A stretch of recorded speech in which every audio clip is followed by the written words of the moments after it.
here with my new friend Carter. He's a blacksmith out here at the Gold Bug Mine, and you've been here quite a while, right, Carter? Yeah, a bit. Longer than sometimes I want to talk about. Well, let me ask you. Now, you are doing stuff that the blacksmiths did for the miners back in the 1850s, 1860s, and beyond. Show me some of the stuff that a blacksmith would make. Well, you know, when they started over the crest and all this stuff, they had all kinds of problems. They couldn't keep the wagons as full as they were, so they had to dump stuff. Well, when that happened, they got rid of a lot of keepsakes too. But when they got here, they found out they didn't have cooking utensils. They needed that kind of stuff. And then household things, trivets for the housewife, and it just goes on from there. A lot of folks don't realize that the very first metal a blacksmith got was a horseshoe. Really? That's why when you look around, you're going to see a bunch of stuff made out of horseshoes, whether it's hinges, it just didn't matter.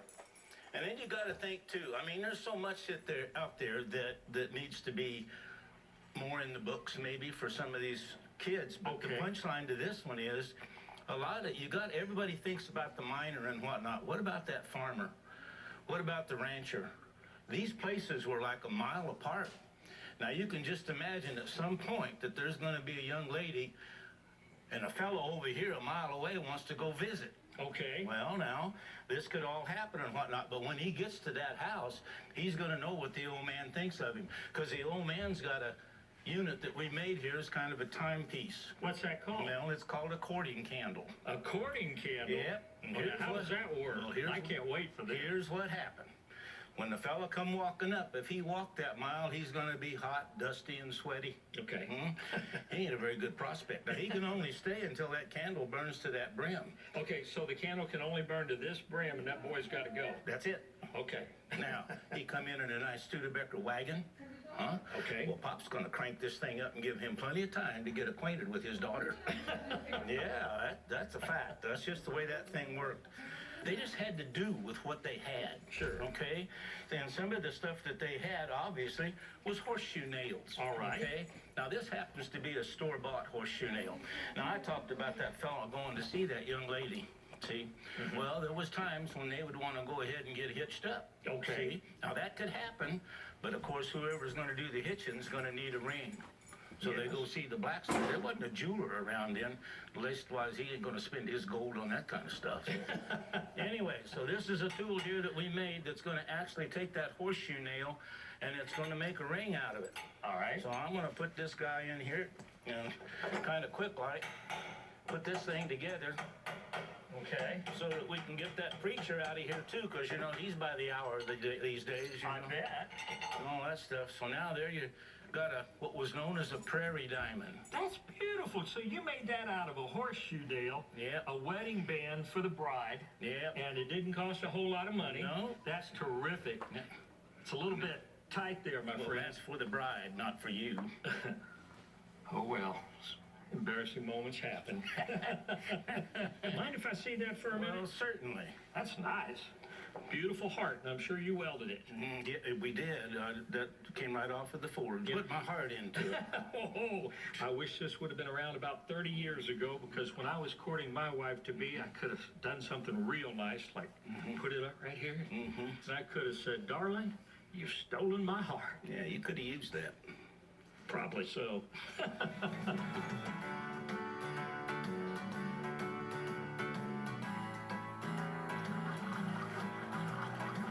Hey, Steve, I want to introduce you to my handsome friend, Duffy.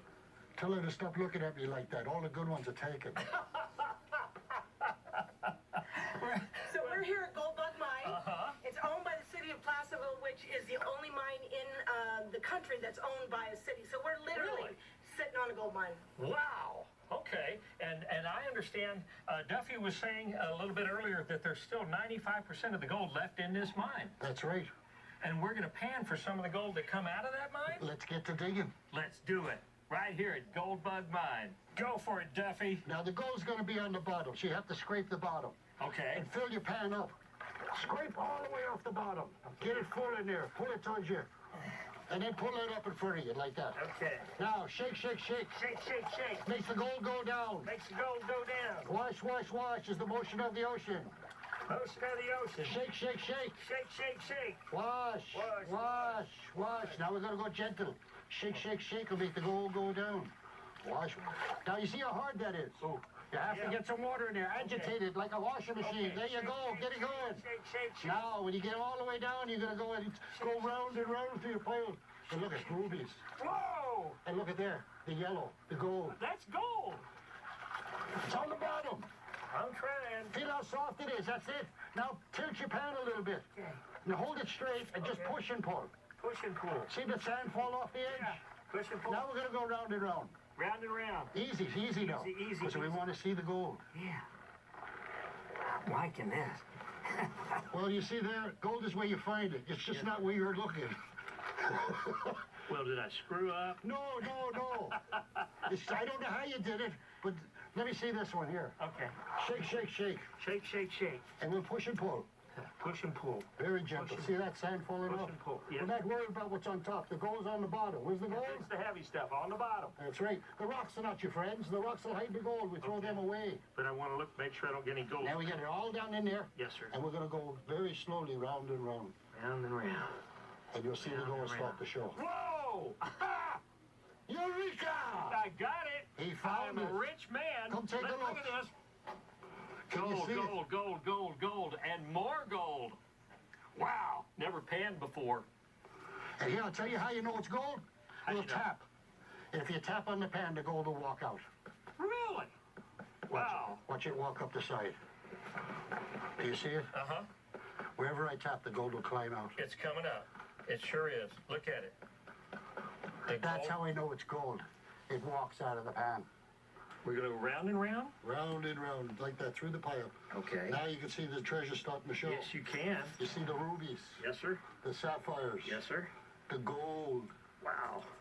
Duffy, you are a wizard. No, I'm a gold miner. And I heard you're also one of the best gold panners in America and in the world, and thank you so Well, much. I've panned with the world's best. I can say that. No, I panned with one of the world's best. Thank you, sir. Thank you. We're at a final location here on Main Street in Placerville. Now, Jody, this is now called Hangman's Tree Ice Cream Saloon, and I know a little bit about the history of the hanging tree that's here. Yes. And can you tell us, how this went about? If somebody got caught committing a dastardly deed, what happened? It started out being dry diggings. Okay. The area started out being dry diggings. Then we went to Hangtown, Old Okay. Hangtown. And why did you go to Hangtown? There was an incident. Somebody got robbed. Okay. Somebody got murdered. They wanted to send a message throughout the gold country. This is not the way you behave here. Okay. So they said, what should we do with these guys? They said, hang them. And that's what they did. So we kind of got a bad rep. We only hung maybe 5, 6 people. But that definitely sent a message throughout the gold country. Okay, so they were dry diggings, then they were Hangtown. So when did they decide to become Placerville? Well, Hangtown doesn't exactly put out the welcome mat, right? So we Want to go to Hangtown for yeah, weekends? we knew tourism was going to be a biggie here, so we decided to change it to Placerville, and that's exactly what we did. I think that's a good idea. So you've been Placerville ever since. Yes. It's just been a true pleasure to walk Main Street in downtown Placerville, and I want to thank you so Thank very you, much. Steve. You are You're something. welcome back anytime. Well, thank you so much. And it's all part walking Main Street in Placerville, and it couldn't get any better. We're walking California. Today we walk down Main Street in downtown Placerville, where gold was discovered nearby at an old Columbus sawmill. We visited the famous Carey House, learned its history and some more, like when Cockeye Johnson went sleepwalking out a window on the 2nd floor. We finished up at the Gold Bug Mine, then sat down for a glass of wine. We really had a real fine time in downtown Placerville. Yeah, we really had a rip snorting